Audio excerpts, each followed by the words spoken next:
আপুনি নিউজ চেনেলত এইটো দেখা নাপায় যে পানীৰ অভাৱত কৃষকসকলে খেতি কৰিব পৰা নাই। এইটো দেখা নাপায় যে মাক বাপেকে পইচাৰ অভাৱত ল'ৰা ছোৱালীক উচ্চ শিক্ষা দান দিব পৰা নাই।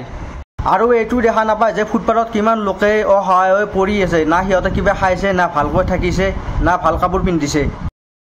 আপুনি মাত্ৰ নিউজ চেনেলত দেখা পাব ৰাজনীতি, এইবাৰ বিজেপি জয় হ'ব নে কংগ্ৰেছ জয় হ'ব। আৰু কিছু সংখ্যক লোক আছে সিহঁতৰ মাত্ৰ এটাই ধান্দা, কেনেকৈ হিন্দু আৰু মুছলমানৰ মাজত কাজিয়া সৃষ্টি কৰোঁ।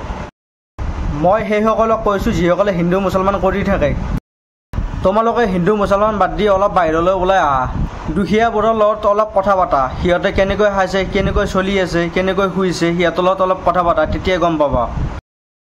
আৰু মই শেষত এটাই কথা কওঁ, আপোনাৰ যিমান টকা পইচা নাথাকক কিয়, আপোনাৰ বস্তা পইচা থাকক, আপোনাৰ বেংকত পইচা থাকক, কিন্তু আপুনি সদায় আপোনাৰ আগত ভাতৰ কাঁহীখনে ল'ব লাগিব। সেইকাৰণে কৃষকক সন্মান কৰিব, কৃষক নহ'লে আমি কেনেকৈ চলিম।